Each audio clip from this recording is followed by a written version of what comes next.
Another beautiful Sunday afternoon. This is Rubbin Minds. Welcome. My name is Ebuka Obuchendo. Thanks for joining us as always.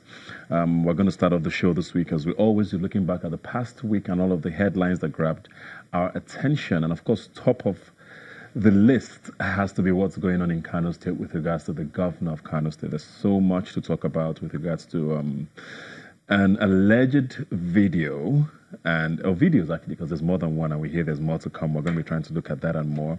I have here with me Adekunle Okunaike and Daniel Anazia. Thanks for being here today. Thanks for having me. Yeah, it's been called, I think, Ganduje Gate now, is what I've been seeing as a hashtag on social media. So basically, just to put a background for those who might not know, there's been two videos that have come out of allegedly the governor of Kano State seen receiving what appears to be American dollars. And the backstory, according to the people who have put out this video, or the allegation, is that these were sort of a kickback, like part payments for kickbacks of a contract which he awarded, which was supposed to total $5 million. Now, of course, these are still allegations. Nothing is completely proven yet. We did see a statement out of the first video, I believe, from the government saying it was doctored before the second video came out. Now, we really haven't had anything yet. What is your take on this whole scenario so far? Thank you very much. Thank you for having me. My take is this. When I read the things of the essay to the governor, he said the video was actually doctored. And immediately what came on my mind then was, obviously, if the video was actually doctored, that means there was like an original one that was doctored. That's one.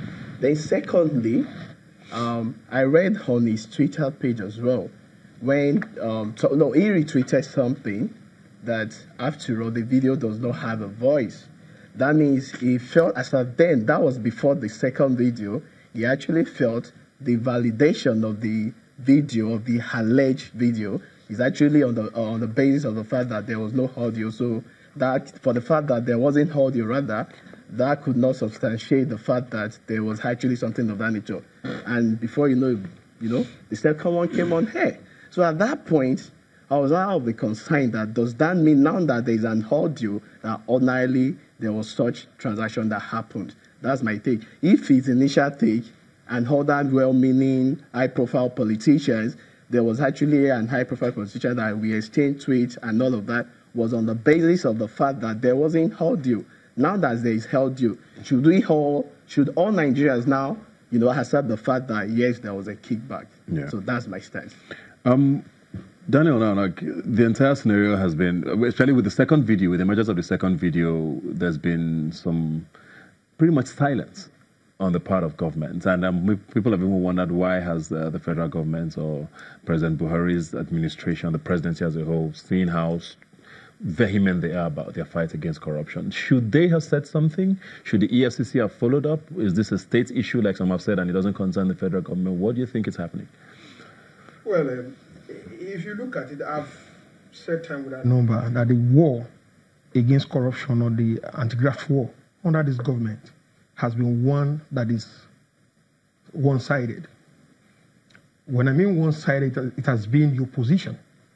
And reason I, as a person, have said and will always say that until this government, this president's administration, take its fight, anti-corruption fight or war, and make it an open-ended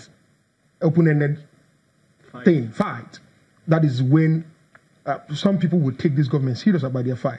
Now, on the issue on the front burner about the alleged video of Governor of Kano State, Ganduje, collecting kickback, and then the first video came out. And now, the young man who is releasing this video said there are more to come. But first, he needed security for his family.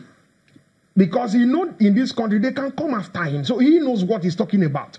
So he wants his family to be safe. Then he will now begin to... And when they said it was doctored and all of those things, he said, okay, it's doctored. Then he released the second one with audio. If you are saying the first one that does not have audio, it was doctored and all of those things. This is the second one with audio. Deny the fact. And now back to the question you are asking that, or you asked, that the government at the center ordinarily should have made a statement.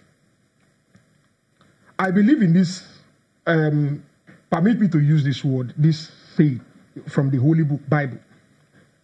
A heart divided against itself cannot stand. So united we stand, divided we fall. So if this government decide to go against to pick the governor, and don't forget the fact that as a governor, sitting governor, there is immunity covering it.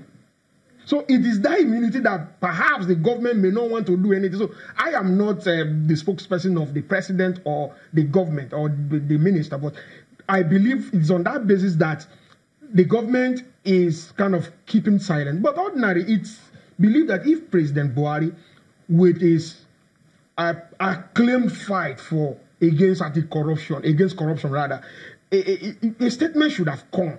You know, that will further put paid to their war and reassure Nigeria that, look, we are bent on confronting corruption headlong, and we'll see, irrespective of anybody who is involved. And that reminds me, when he came to power, on the day he took the oath of office as president, he said, I am for nobody, but I am for everybody.